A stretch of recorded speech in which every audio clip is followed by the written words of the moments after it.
Hello students, good afternoon and welcome my science period. I am DM Rokde. Last period I can explain or revision 3 chapters 8, 9 and 10. So now today's I can start 11th chapter push and pulls. Okay, push का मतलब होता है धक्का देना और pulls का मतलब होता है खींचना. Okay, push and pulls, धक्का देना और खींचना. So this chapter some of the learning objectives. So what will be the learning objectives in this chapter? Then after explanation some of the learning objectives you can able to. So first is a force. Okay, force means बल. उसके बाद है what a force can do, मतलब force क्या कर सकता है, इसके बारे में हम देखने वाले हैं. उसके बाद है फ्रिक्शन. ओके, फ्रिक्शन मतलब जिसको हम टकराव बोलते हैं, घर्षण,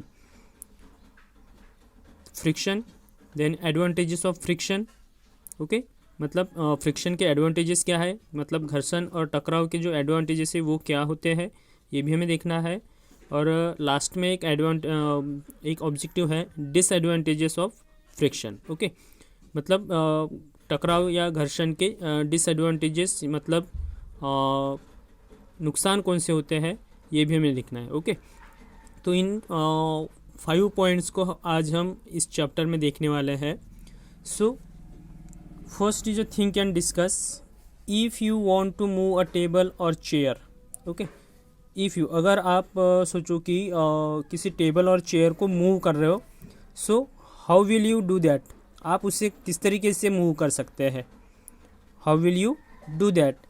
what do you need to move it, मतलब उस टेबल और चेयर को मूव करने के लिए आपको किसकी ज़रूरत है. What do you need to move it, आपको किसकी ज़रूरत है, बल की ज़रूरत है. मतलब आप किसी टेबल और चेयर को मूव कर रहे हो, उसको स्थानांतरित कर रहे हो, एक जगह से दूसरी जगह पे उसको आप लेके जा रहे हो, तो आपको किसकी ज़रूरत है, फोर्स की ज़रूरत है, बल की ज़रूरत है. Okay, then Why does an apple from a tree fall on the ground. अभी सोचो कि एप्पल का पेड़ है. ओके, और उस ट्री से एप्पल टूट गया है. ओके, तो टूटने के बाद वो ज़मीन पर ही क्यों आता है.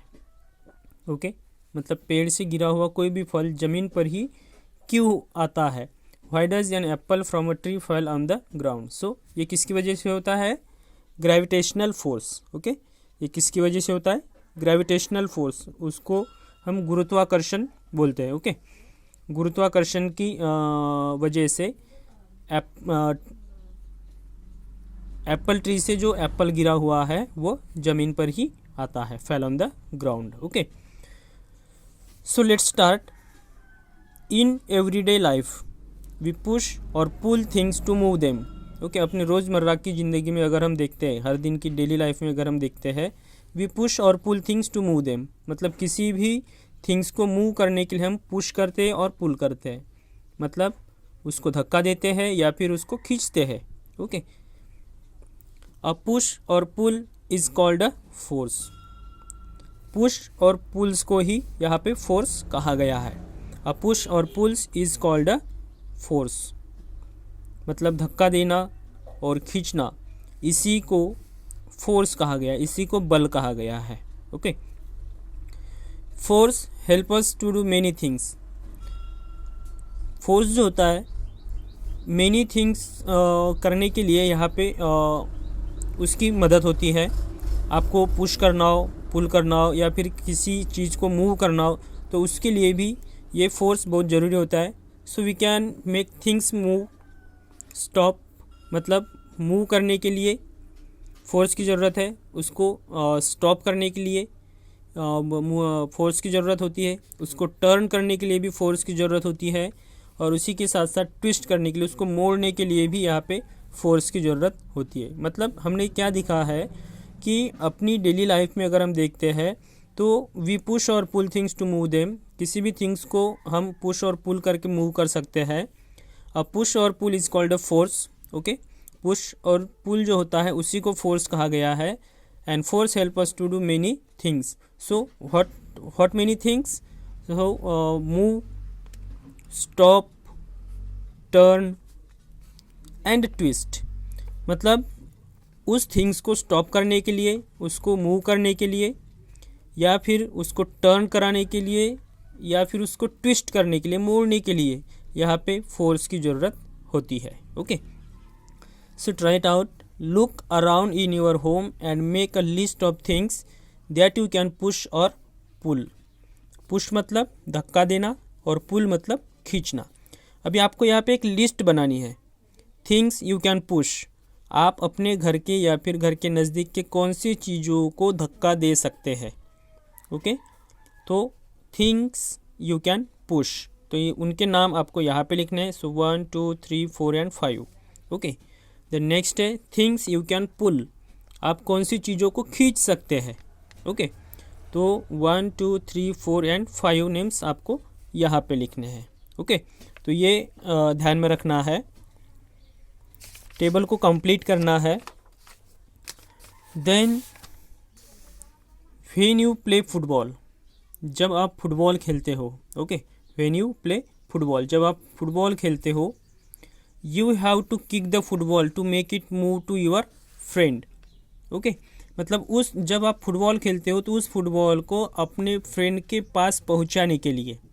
ओके, जब आप फुटबॉल खेलते हो तब उस फुटबॉल को आपके फ्रेंड तक पहुंचाने के लिए आपको उस फुटबॉल को किक लगाना पड़ता है. ओके, क्या करना पड़ता है? किक लगाना पड़ता है. Then it does not move by itself, वो जो फुटबॉल है वो फुटबॉल अपने आप आपके फ्रेंड्स के पास नहीं जाएगा. आपके फ्रेंड्स तक पहुंचाने के लिए आपको उस फुटबॉल को किक लगाना पड़ेगा.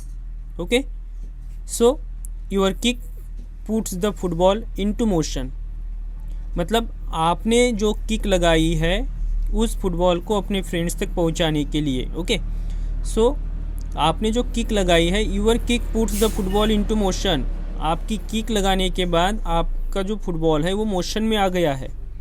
ओके, वो रास्ते पे आ गया है. देन मोशन पाथ जो होता है, so the scientific name for the cause of motion that is the movement is force. मतलब आपके किक लगाने के बाद फुटबॉल को जो मोशन मिला है, this motion is called a movement और फोर्स. ओके, उसी को फोर्स कहा गया है. मतलब आपने क्या किया है, उस फुटबॉल पर फोर्स लगाया है, बल लगाया है. आपके किक लगाने के बाद ही वो फुटबॉल आपके फ्रेंड्स तक पहुंचा है. ओके, मतलब आपने उसके ऊपर फोर्स लगाया, किक लगाई तो. ओके, और वो फुटबॉल आपके एक मोशन में आ गया है. This motion is called force. Okay, this motion is force. A force can move a body और कैन स्टॉप इट्स मोशन. अभी यहाँ पे देखिए कि अ force can move. Okay, a force can move a body और कैन स्टॉप इट्स मोशन.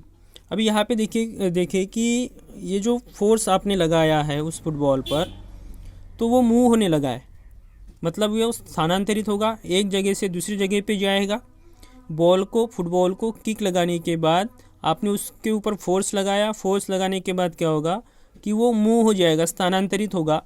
और उसको stop करने के लिए, ओके, बॉडी और कैन स्टॉप इट्स मोशन, उसको स्टॉप करने के लिए भी आपको आपकी बॉडी की ज़रूरत होगी. ओके, स्टॉप करने के लिए भी आपको उस बॉडी की ज़रूरत होगी. A force can not exist by itself. Force जो होता है वो अपने आप नहीं निकलता है, can not exist by itself. Okay, a force can not exist by itself, so it can only be exerted by one body on another. मतलब आपको मूव करना हो, पुश करना हो, पुल करना हो, कुछ भी जो आप कर रहे हैं, तो आपको आपकी बॉडी का यूज़ करना होता है.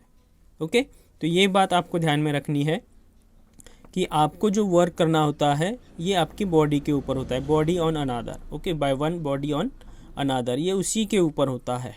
ओके, तो ये हुआ इंट्रोडक्शन इन दिस चैप्टर.